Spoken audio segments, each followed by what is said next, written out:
حضرت معاذ ابن جبل رضی اللہ تعالیٰ عنہ کے پاس بیٹھا کرتے تھے. فرماتے ہیں ان سے جو پیار بڑھا تو پھر میرا مصلی سے بھی بڑھ گیا. تابعی ہیں. فرماتے ہیں صحابی رسول سے محبت ہوئی تو ذکر سے بھی ہو گئی, پھر درود شریف سے بھی ہو گئی. محبت ان سے بڑھی تو پھر اللہ نے مسجد کا پیار بھی بڑھا دیا. آپ فرماتے ہیں کہ میری ہر وقت طبیعت چاہتی تھی کہ بس اللہ اللہ کرو, بس اللہ اللہ کرو, بس نہ میں ذرا تھوڑی جان چھڑاؤں لوگوں سے, کو 10 منٹ ملے تو میں کو 4 نفل پڑھ لوں, میں تھوڑا سا نہ بچوں لوگوں سے اور مجھے تسبیح ملے تو میں نہ کچھ 400-500 دفعہ استغفار پڑھوں, سبحان اللہ, الحمدللہ, اللہ اکبر, لا حول ولا قوت الا باللہ, میں نہ تسبیحات پڑھوں. فرماتے ہیں کہ بچے تھے گھر میں 6-7, غربت تھی, کام ملتا کوئی نہیں تھا, اور میں کام چور نہیں تھا, کام ڈھونڈتا تھا, پر اللہ کی قدرت کے کام نہیں ملتا تھا. فرماتے ہیں کہ میں نے ایک دن اپنی اہلیہ سے کہا کہ آج میں پھر جاتا ہوں کام ڈھونڈنے. تو میری بیوی بڑی فرما بردار تھی, پر اس دن نہ غربت کے ہاتھوں تنگ آ کے کہنے لگی, آج نانا کوئی تو چیز لے کے آیا, تو مجھ سے بچوں کی بھوک نہیں دیکھی جاتی. یہ سب روگاں دا روگ محمد جس دا نام غریبی, کنڈ بلا کے لنگ جاندے نہیں دوست یار قریبی. آج نہ کچھ لے کے آیا تو میں بچے لے کے میکے چلی جاؤں گی.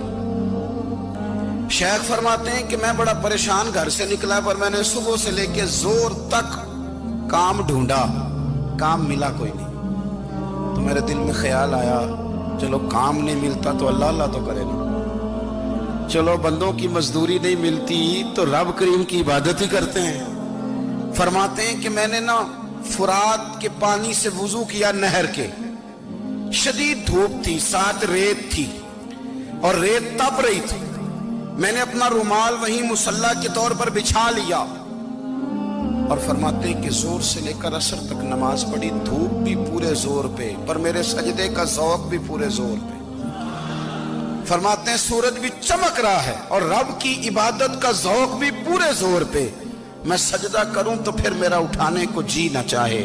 میرے استاد لکھا کرتے تھے, یہ ان کا شعر ہے, وہ کہا کرتے تھے مجھے سوز دے, مجھے ساز دے, اور مجھے نیم شب کا نیاز دے, دم سجدہ خود کو میں توڑ دوں, مجھے ایسا ذوق نماز دے. اور میں تیری بہار کا پھول ہوں, میں کھلا بھی ہوں تو تیرے لیے, مجھے میری شاخ سے توڑ لے, مجھے اپنی زلف کا ناز دے. بھائی فرماتے ہیں کہ عصر تک میں نے نفل پڑھے, دل ڈھلنے لگا, عصر کی نماز پڑھی اور میں وہاں سے چلا.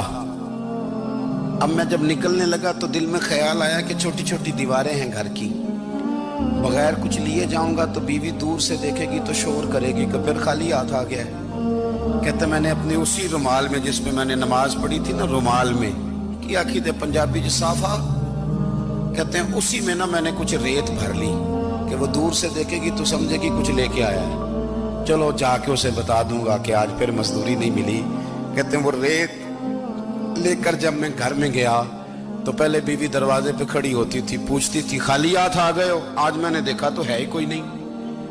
فرماتے ہیں میں اندر داخل ہوا, سلام لیے, کونے میں میں نے وہ رومال رکھ دیا اور میں نے آواز دی کہ بھلی مانس کہاں ہو؟ تو وہ کہنے لگی آپ منہ ہاتھ دھو لیں, میں روٹی لے کے آئی. میں نے کہا روٹی کہاں سے آ گئی, یہاں تو کئی دنوں کے فاقے, تو کئی دنوں کی غربت ہے, یہاں تو اس گھر میں تو فقیری ہے. فرماتے ہیں کہ وہ روٹی لے کے آئی اور اس وقت کی جو موجودہ نعمتیں تھیں, سمجھ لیں سلاد, اچار, ہر چیز ساتھ لائی. میں نے کہا کہ بچے کہاں گئے؟ کہنے لگی وہ کھانا کھا کے کھیلنے گئے, آپ کھانا کھا لیں آ جاتے. کھانا اس نے چن دیا.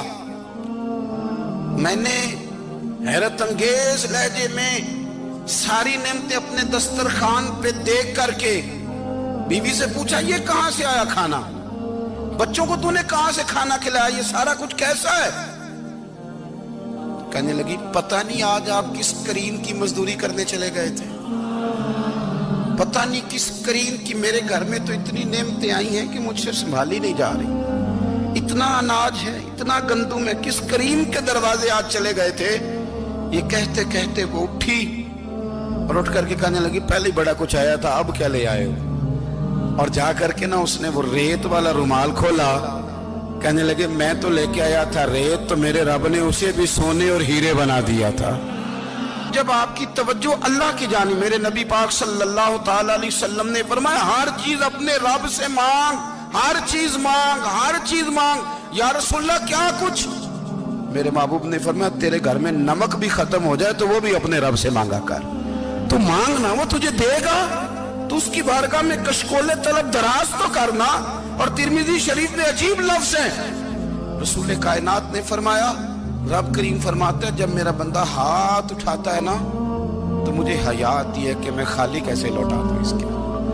اتنے بڑے بادشاہ کی بارگاہ میں، او بھائی لوگوں سے عزتیں تلاش کرتے ہو تو وہ کیا تمہیں عزت دیں گے؟ وہ تو کل اچھا کہتے ہیں پرسوں برا کہنے لگ جاتے ہیں۔ لوگوں کے سامنے گڈ بک میں آنا چاہو گے تو وہ تو سویرے تمہارے بارے میں کچھ کہیں گے، شام کچھ اور کہیں گے۔ اپنی روحانی زندگی آباد کریں، اپنے مسلح کو وقت دیں، اور دنیا سے چھپ کر اس موبائل کو بند کر کے اور اپنے آپ سے بھی چھپ کے اور تنہا ہو کے چھپا کے سارا کچھ اپنے آنسو اپنے رب کی بارگاہ میں پیش کریں، اس کے حضور حاضری دیں۔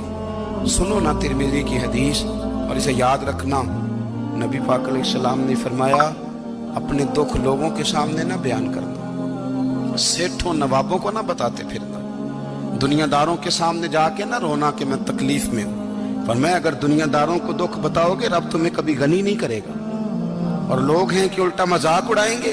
آپ کی جس سے بڑی پکی یاری ہے نا، پکی، وہ تب تک پکی ہے جب تک آپ نے 50,000 مانگا نہیں، اور جس وقت آپ نے کہہ دیا کہ میں مجبور ہوں میری مدد کر تو پھر ختم ہو گئی دوستی۔ لوگوں کی تعلقات آپ کے ساتھ تب تک ہیں جب تک آپ ان سے کوئی ضرورت وابستہ نہیں کرتے۔